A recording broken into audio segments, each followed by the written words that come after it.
الرحمن الرحيم. أحييكم تحية مباركة وسلاما من عند الله وهو رب العرش العظيم.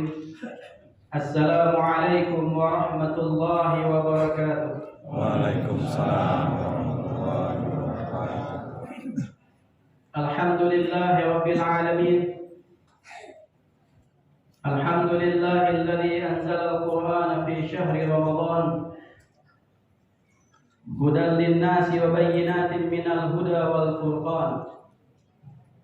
أشهد أن لا إله إلا الله وأشهد أن محمدا عبده ورسوله لا نبي ولا رسول بعده. اللهم فصل وسلم وبارك على هذا النبي الكريم وعلى آله وأصحابه رسول الله أجمعين. أما بعد، قال الله تعالى في القرآن الكريم وهو أصدق القائلين: أعوذ بالله من الشيطان الرجيم. بسم الله الرحمن الرحيم.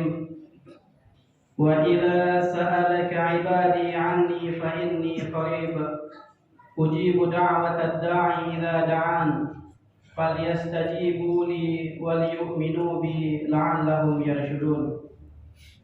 صدق الله العظيم وبلغ رسوله الحبيب الكريم ونحن على ذلك من الشاهدين والشاكرين والحمد لله رب العالمين. Segenap DKM Masjid Al-Mu'minin yang saya muliakan dan juga dimuliakan oleh Allah Subhanahu wa taala, dan para jemaah salat Isya, salat tarawih dan witir yang mudah-mudahan selalu Allah sayangi dan Allah cintai. Amin. Bersyukur kita kepada Allah Subhanahu wa taala dengan ucapan alhamdulillahirabbil alamin, dan berselawat kepada Nabi Muhammad sallallahu alaihi wasallam dengan ucapan Allahumma shalli ala Muhammad wa ala ali Muhammad.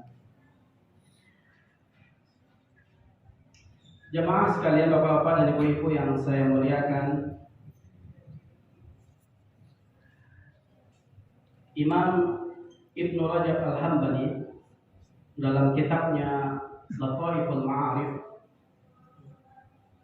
beliau mengatakan bahwasanya kalau seandainya di 10 malam terakhir Ramadan itu, seandainya di 10 malam terakhir Ramadan, khususnya di malam ganjil, kemudian bertepatan dengan malam Jumat, 10 malam terakhir Ramadan, khususnya di malam ganjil, bertepatan dengan malam Jumat, kata beliau, kemungkinan Lailatul Qadar pada malam itu. Dan alhamdulillah tahun ini malam ganjil kita bertepatan dengan malam Jumat, malam ke-23, besok malam.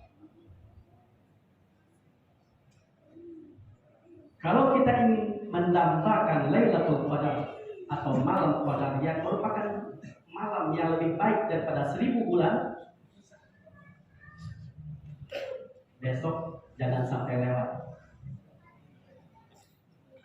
Usahakan i'tikaf di masjid. Kalaupun seandainya tidak ada sholat tahajud berjamaah umpamanya, sholat sendiri-sendiri. Yang penting i'tikaf, berdiam diri di masjid, berbanyak ibadah, zikir, baca Al-Quran dan lain sebagainya. Yang penting kita berdiam di masjid. Insya Allah kita akan mendapatkan Lailatul Qadar. Tentang Lailatul Qadar ini, kaum muslimin sekalian, tidak akan kita bahas panjang lebar. Biarlah penceramah yang lain yang akan membahasnya. Tapi yang akan kita bahas malam hari ini adalah ada sebuah perbuatan, sebuah aktivitas, sebuah pekerjaan yang apabila aktivitas ini, pekerjaan ini kita tujukan kepada manusia, maka kemungkinan besar manusia akan benci kepada kita. Manusia tidak senang kepada kita. Bahkan kita baru menginjak halaman rumahnya saja, mungkin pintu udah dikunci sama dia. Atau kalau seandainya kita lakukan aktivitas ini melalui WA umpamanya, via WA, kemungkinan besar WA kita akan diblok sama dia. Tapi kalau seandainya pekerjaan ini, aktivitas ini, amalan ini kita tujukan kepada Allah, Allah justru sangat senang dan sangat suka dengan pekerjaan ini. Pekerjaan apa itu, Bapak Ibu sekalian? Apa? Hah? Meminta dan berdoa. Ya. Ketika hal ini, aktivitas ini kita tujukan kepada manusia, kemungkinan besar manusia nggak suka, mengacungkan kita. Tapi ketika kita lakukan hal ini kepada Allah Subhanahu wa Ta'ala, Allah sangat senang, Allah sangat suka. Bahkan justru Allah memerintahkan kita untuk banyak meminta dan berdoa kepada Allah Subhanahu wa Ta'ala. Bapak dan Ibu sekalian, kalau seandainya kita kaji lebih dalam tentang ayat-ayat Ramadan. Ayat Ramadan itu mungkin kita banyak hafalnya cuma Al-Baqarah 183 saja. Itu rata-rata kita hafal semua. Tapi kalau kita lihat urutan di bawahnya, ini ada hal yang menarik Bapak dan Ibu sekalian. Ketika Allah berbicara tentang Ramadan, itu ada di Al-Baqarah 183. Ya ayyuhalladzina amanu kutiba alaikumusiyam sampai akhir ayat. Al-Baqarah 184 itu masih tentang Ramadan. Ayyaman ma'dudat faman kana minkum maridan sampai akhir ayat. Hari-hari yang telah ditentukan, barang siapa yang sakit atau dalam perjalanan boleh tidak berpuasa. 184. 185 masih tentang Ramadan. Syahrul Ramadan alladzi unzila fihi al-Qur'an sampai akhir ayat.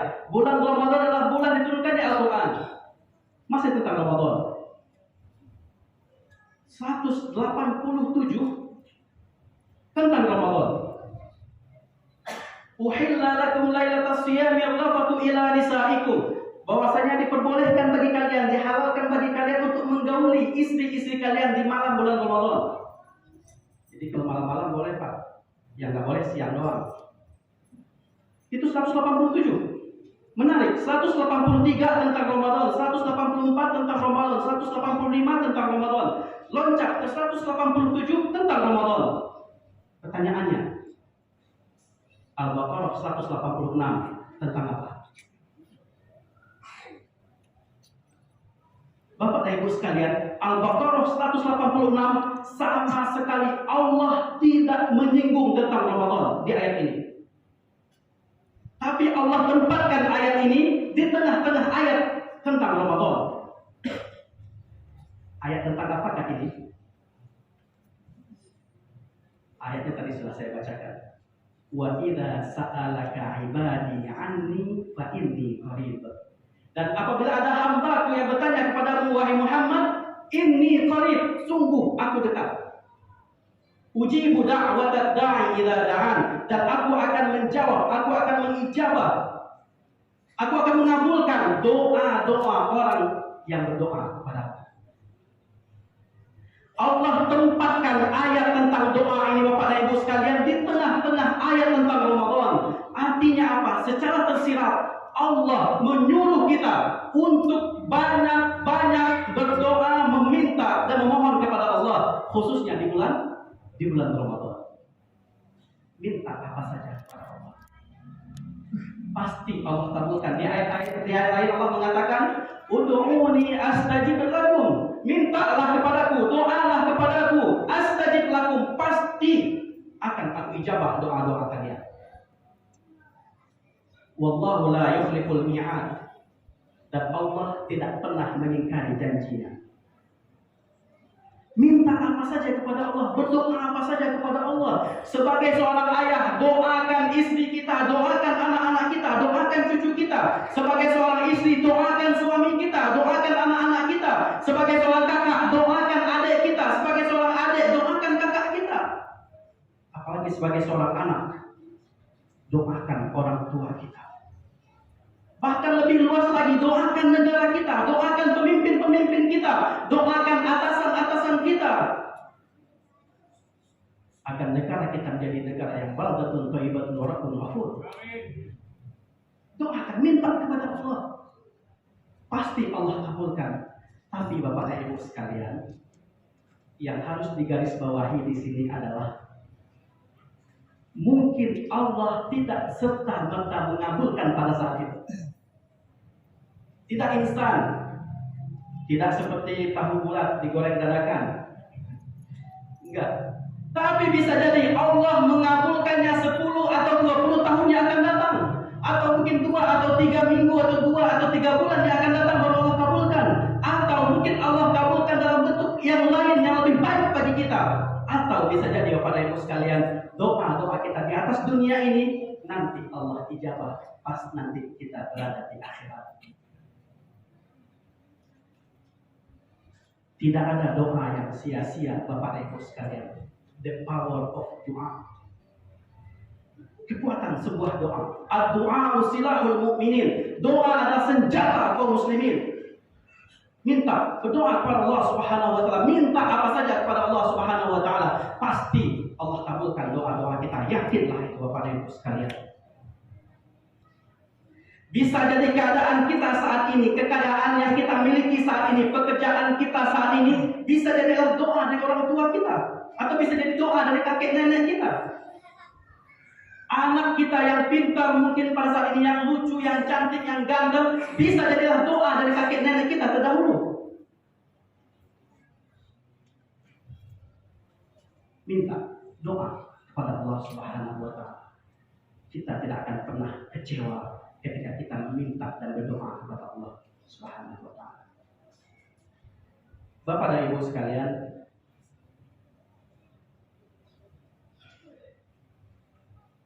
ada sebuah perkataan yang sering kita ucapkan, tapi kita nggak tahu sebenarnya adalah doa.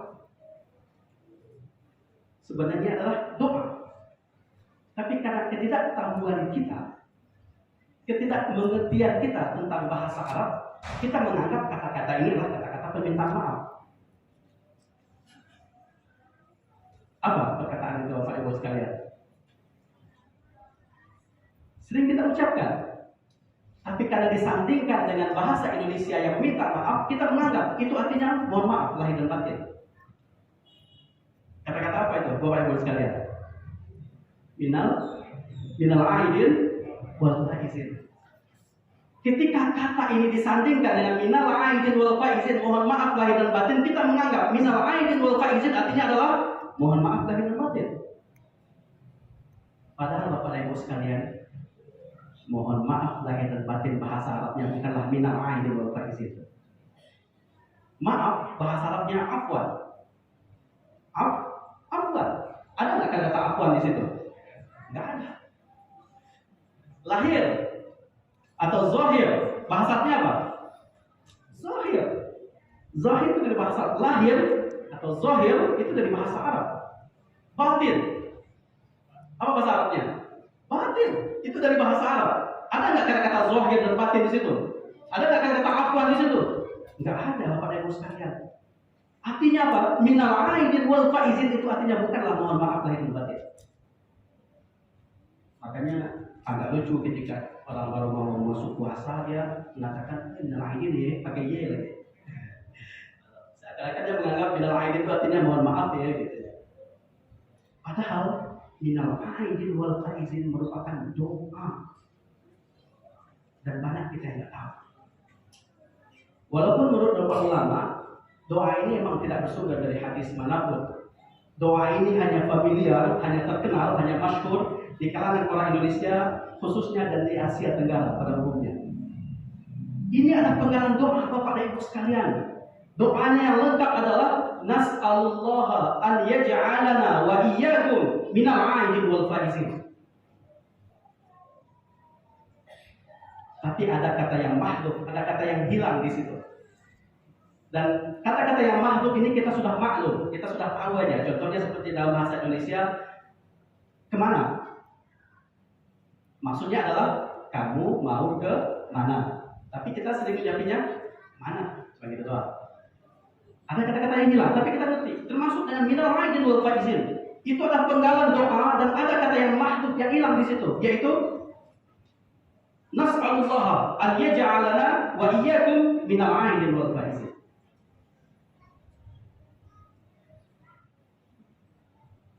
Kita bahas satu persatu. Ini ada tulisan ceramah kurang lebih 15 menit. Baru 10 menit Pak. 5 menit lagi ya. Minal aidin wal faizin. Aidin itu dari kata-kata ada ya'udu. Apa artinya ada ya'udu? Artinya kembali. Faizin dari kata-kata faza yafuzu. Apa artinya faza yafuzu? Artinya menang.